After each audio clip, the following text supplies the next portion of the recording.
The galaxy had feared the beast for longer than memory could measure. Old records spoke of stars going dark and fleets breaking apart, all because the beast once walked free. Because of this, the alien rulers built a prison around it. They did not try to kill it. They believed death was too kind. Instead, they locked it deep inside a hollow moon and starved it of everything that made life whole. There was no light in the prison. There was no sound except the low hum of machines. Even time felt thin there. The aliens believed that if the beast was kept weak and empty, it would never rise again. James did not come to the station to meet legends. He was a human engineer, sent to fix failing power systems on an old alien structure. The station orbited the hollow moon like a tired guard that had stood watch for too long. Its systems were ancient, patched again and again by different species over centuries. As James worked, he noticed strange energy readings. They were not weapons. They were not engines. They were life support systems running far deeper than needed for any machine. This place is keeping something alive, James muttered to himself. The alien overseers told him not to ask questions. They said the systems were classified. James nodded and kept working, but humans had never been good at ignoring the obvious. The more he repaired, the more he saw how much effort was spent not on defense but on control. Light filters were designed to block all natural glow. Sound dampeners erased even echoes. Memory suppression fields ran constantly, sending soft waves into the core of the moon. James realized with growing unease that this was not just a prison. It was slow erasure. Emily arrived 3 days later. She was a human linguist, sent to help translate old warnings and system logs written in dead alien languages. While James fixed cables and power nodes, Emily read the past. The warnings did not describe a monster. They described fear. Emily found one record after another that spoke of the beast as the Unbound One and the Guardian that would not kneel. In older texts, the tone was different. The beast had defended systems under attack. It had stood between weak worlds and powerful empires. So why lock it away? Emily asked quietly. James shook his head. Because it wouldn't obey. Emily kept reading. The newer records changed the story. They called the beast unstable, dangerous, a threat to order. The truth had been rewritten, piece by piece, until fear replaced memory. Late in the cycle, Emily noticed something else. Some of the symbols were not warnings. They were messages. They're fragmented, she said. Like someone tried to speak, but the words were broken apart. James felt a chill. You think the beast wrote these? Emily nodded slowly. Or tried to. Against orders, they rerouted a small amount of power. Not enough to trigger alarms. Just enough to weaken the memory field for a moment. For the first time in centuries, the prison felt different. James heard it first. Not a roar. Not a scream. Just a low, tired sound, like a breath taken after a long silence. Emily froze. Her translator began to flicker, catching patterns in the noise. It was not random. It was language worn thin by time and hunger. It's asking, she whispered. James swallowed. Asking what? If it's alone. Emily spoke softly, not knowing if the beast could hear her. No, she said. You're not alone. The sound changed. It did not grow louder. It grew steadier. The beast did not demand freedom. It did not threaten. It did not beg. It simply listened. James felt something heavy settle in his chest. The stories had said the beast destroyed worlds. But this presence felt weak, tired, and deeply aware. It remembers, James said. They tried to starve its mind, but it remembers. Emily nodded. And it remembers helping. They learned more as they listened. The beast had once answered calls for aid. When empires fought, it stood between them and the helpless. When rulers demanded loyalty, it refused. That refusal became its crime. The aliens had not feared what the beast did. They feared what it chose. Alarms began to flicker across the station. The memory field noticed the change. Alien overseers demanded reports. James shut down his console and looked at Emily. We can't fix this quietly anymore, he said. Emily met his eyes. Then we don't. They restored the memory field to avoid immediate shutdown, but the damage was done. The beast had felt light. It had heard voices. It now knew it was not forgotten. As James packed his tools, he placed a small recorder near the core. It was not powerful. It could not break chains. But it could play sound. Human voices. Stories. Music. Simple words spoken with care. Emily added translations, slow and clear. Not commands. Not questions. Just truth. When they left the station, the beast did not speak again. But James felt it watching, not with anger but with something close to hope. The alien rulers believed they had kept the beast weak. They did not understand what humans had seen. The beast was not starving for power. It was starving for kindness. And humanity had listened where others only feared. Michael had always trusted records more than people. Data did not change its story to protect itself. People did. That belief was why he sat deep inside a human research hub, staring at files the alien councils had marked as sealed forever. The files were old. Older than the prison moon. Older than the warnings. They were buried under layers of false labels and broken links, hidden where no one was expected to look. But humans had a habit of looking anyway. Jessica stood behind him, arms crossed, eyes moving fast as lines of text filled the screen.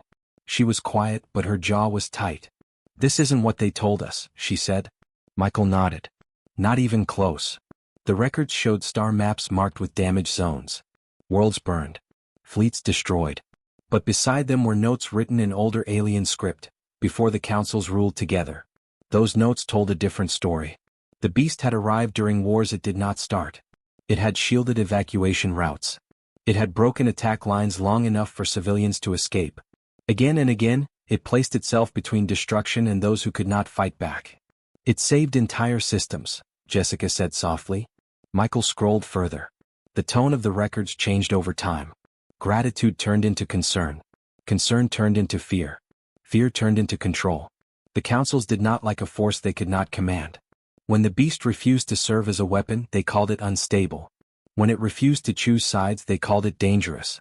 And when it refused to kneel, they erased its past. Jessica leaned closer. They didn't just lock it away. They rewrote history. Michael's hands clenched. To keep power. The truth spread quietly among humans. Engineers. Linguists. Doctors. People who read between lines. Every new file told the same story. The beast was not chained because it was cruel. It was chained because it was free. The alien councils noticed the shift. Warnings were sent to human leaders. Calm messages with sharp edges. They reminded humanity of treaties and boundaries. They advised silence. David read one of those warnings while standing in a crowded medical bay. He was a human doctor, and he had spent years studying the effects of isolation on living minds. The message made his stomach turn. "They call this containment," he said, lowering the screen. Lauren stood beside him, checking readings on a patient who had spent too long in deep space alone. The signs were clear. Confusion. Memory loss. Emotional collapse. "This," she said quietly, "is what starvation of the mind looks like." David nodded. "And they've done it for centuries." The councils claimed the beast felt nothing, that it was more machine than life. But the data James and Emily had sent told a different story.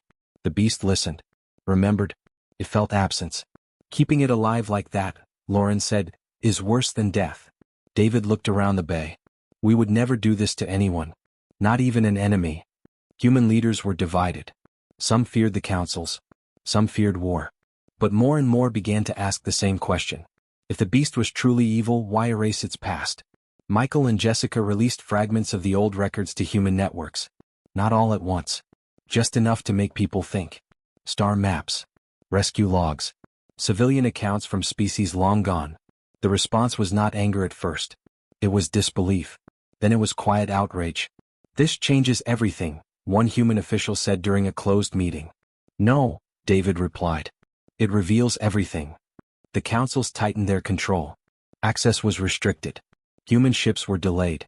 Observers appeared in orbit over Earth. The message was clear without words. Stop asking. But humans had already seen the chains. Lauren watched a recording of the beast's containment field. The way light bent away from the core. The way sound died before reaching it. "They didn't just imprison it," she said. "They isolated it from existence." David exhaled slowly. "That breaks minds." "Any mind." Jessica joined them through a secure link. The councils erased the beast's history because they were afraid others would learn the truth. "And what truth is that?" Lauren asked. "That power is not the same as control," Michael answered from another screen. "And they never owned it." Across human space the lie began to crack. Not loudly. Not all at once.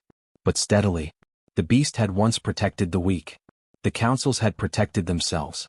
Humanity did not shout yet. It watched. It listened. It remembered what others tried to forget. And for the first time the chains around the truth began to rust. John had trained his whole life to stay calm under pressure. As a human communications officer, He had spoken to damaged ships, frightened crews and failing systems. But nothing prepared him for the silence inside the prison moon. Ashley stood beside him in the control chamber, hands steady as she adjusted the signal arrays. She was a systems specialist chosen not for rank but for patience. The alien councils believed the beast could only understand force. Humans believed understanding came first. The connection was thin. Fragile. The memory field still pressed down heavy and cold. John took a slow breath and sent a simple signal. I am here. There was no answer. Minutes passed. Ashley checked the readings. Something shifted, she said. Not much. But it noticed. John tried again, slower this time. No commands. No demands. Just words. You are not alone. The reply came so softly that the system almost missed it. A faint change in energy. A pattern that trembled like a tired voice. It did not roar. It whispered. Ashley's eyes widened. It's responding. The translator worked hard, breaking the signal into meaning. The words were simple. Broken. Worn thin by time. Who speaks? John swallowed. Humans, he said. We came to listen. The pause that followed felt heavy. Not angry. Careful. Listening hurts less, the voice said. Ashley felt a chill move through her. The beast was not raging. It was surviving. Daniel watched from the human command ship, reading the live feed. He had studied conflict his whole career. He knew the signs of danger. This was not danger. This was restraint. It's afraid, Daniel said quietly. John leaned closer to the console. What are you afraid of? The answer came slowly. Forgetting. Ashley closed her eyes for a moment. The memory fields were working as designed. You won't, she said. We won't let that happen. The beast did not understand at first. It had been promised things before. It had been praised, then used. Help had always come with chains. Why help? It asked. John did not rush the answer. Because starving a mind is wrong. The silence that followed was long. Then the signal steadied. Daniel felt something shift in himself. He had expected threats. Bargains. Demands. Instead, he heard the voice of something that had chosen kindness once and paid for it forever. It's not a monster, he said. It's a prisoner. Alien fleets began to gather at the edge of the system. Sensors showed ships forming tight patterns, weapons ready. Fear moved faster than truth. They think we're waking it, Ashley said. We are, John replied. Just not the way they expect. The beast sensed the tension. They come to end me? No, John said firmly. They come because they're afraid. Fear teaches cruelty, the beast replied. Daniel gave the order to prepare humanitarian support ships. No weapons primed. No attack formations. Just power, supplies, and medical units. We act with mercy, he said. Or not at all. Ashley opened restricted channels and let the beast hear human voices from across space. Laughter. Stories. Music played softly. Not loud. Not overwhelming. Just life. The beast listened. It has been silent for so long, it whispered. John felt his throat tighten. You don't have to be silent anymore. The alien council sent demands. Orders. Threats. They warned that any further contact would be seen as an act of war. Daniel watched the messages scroll past and did not answer. Human ships moved closer, not in attack lines but in open formation. Slow. Clear. Honest. The beast sensed the movement. You risk much. Yes, John said. So did you once. The beast remembered. Faint images stirred. Shields raised. World spared. Choices made without reward. Kindness, it said, was my error. Daniel shook his head. No, he said. It was your strength. The fleets waited. The galaxy held its breath. Humans did not fire. They spoke. They listened. And in that moment, the beast understood something it had almost forgotten. It was not alone. And humanity had made its choice. James stood at the edge of the containment chamber and felt the weight of centuries pressing down on him. The vault was not built to open. It was built to endure fear. Thick layers of energy wrapped the core like invisible chains, each one linked to control systems spread across the prison moon. Around him, alarms pulsed in slow red light. Alien fleets crowded the system, their weapons locked and waiting. They believed that the moment the lock broke, destruction would follow. James wiped his hands on his jacket and focused. He had repaired machines all his life, but this was different. This was not about fixing a failure. This was about ending one. Power is unstable, Ashley's voice came through the channel. You don't have much time. James nodded. I only need enough. Emily's voice joined in, calm but firm. She was already speaking to the beast, her words flowing slow and clear through the weakened memory field. We're here, she said. Stay with us. The beast felt the change immediately. The pressure that had crushed its thoughts for ages began to loosen. Light crept into the chamber, faint but real. They weaken, the chains, it whispered. Yes, Emily replied. But you choose what happens next. The beast hesitated. Freedom was a word it barely remembered. Every past promise of release had ended in pain. James moved fast, rerouting energy away from the suppression grid. Systems failed one by one just as the alien builders had designed. If control weakened, the vault would try to collapse itself. Containment is fighting back, James said. It doesn't want to let go. Emily understood. It was never meant to. The floor shook as one of the energy rings flickered and died. Alien ships powered weapons, certain this was the moment of disaster. The beast did not move. It stood within the fading field, massive and worn, its form scarred by time and silence. It felt weak but not afraid. They expect rage, it said softly. They don't know you, Emily answered. James reached the final control node. His hands trembled, not from fear, but from the knowledge that there was no return. He shut it down. The last lock broke. Light filled the chamber. Real light, not filtered or stolen. Sound returned, echoing gently off the walls. The memory field fell silent. The beast breathed. Outside, the galaxy waited for fire. None came. The beast stood still, lowering its great form. Not in submission but in trust. It looked toward the human voices that had kept it company when nothing else would. Free, it said, unsure of the word. Yes, Emily replied. And safe. Alien commanders stared in disbelief as no worlds burned and no fleets fell. Their greatest fear did nothing at all. Human ships moved closer, careful and slow. They transmitted data streams, not weapons.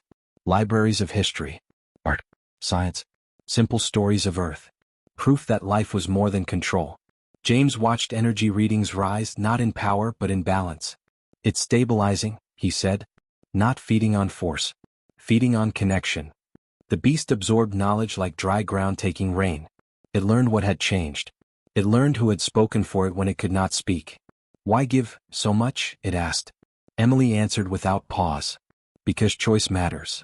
Medical drones approached, offering warmth and steady energy, not restraints. The beast accepted them carefully. For the first time in centuries, it was not alone in the light. James stepped back as systems around him went dark forever. The prison moon had lost its purpose. The alien fleet slowly powered down. Confusion replaced fear. The beast remained still, weak but grateful, surrounded by humans who asked nothing in return.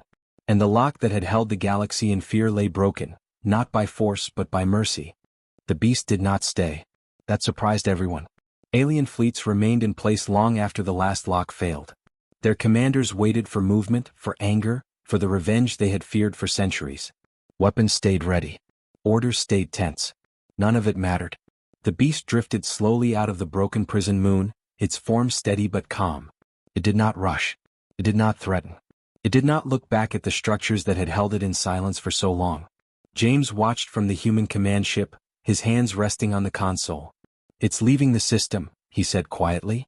Emily stood beside him, listening to the final echoes of the beast's presence. It doesn't want revenge, she said. It wants distance. John, Ashley, Michael, Jessica, David, Lauren, and Daniel watched in silence as the ancient being moved toward open space. No weapons followed it. No chains. No commands. Why spare them? One alien observer asked over an open channel, unable to hide confusion. The beast answered, its voice carried clearly now, strong but gentle. Because pain taught me nothing worth repeating. The word spread across every channel. Every ship. Every world listening. Alien records began to change that same cycle. Old warnings were removed. New entries were added. Not quietly this time. Not hidden. They recorded the truth. They recorded that the beast had defended star systems. They recorded that it had refused to rule. They recorded that it had been imprisoned not for destruction, but for disobedience. And they recorded something new. Humans. Human leaders did not claim victory. They did not demand apologies. They did not take control of alien space. They simply released the data and let it stand on its own. Fear lost its grip when exposed to light. Across the galaxy, smaller species began to speak. They shared their own hidden stories. Times when power had crushed choice. Times when silence had been safer than truth. The councils could no longer erase them all. David watched reports from medical teams studying long-term isolation cases across species. The damage, he said, was never necessary. Lauren nodded. But now it can heal. The beast sent one final message before it crossed beyond known space. Not a threat. Not a promise of return. A lesson. Strength without mercy becomes a cage, it said. Freedom shared becomes protection. Then it was gone, moving into the dark between stars, not as a weapon but as a will of its own. The galaxy felt quieter after that. Not with fear. With thought. New warnings replaced the old ones in alien archives. They were simple. Clear. Impossible to ignore. Do not starve what thinks. Do not chain what chooses. Do not mistake fear for order. And one final line, repeated again and again as the message passed from system to system. Humans do not rule through fear. They free what others break.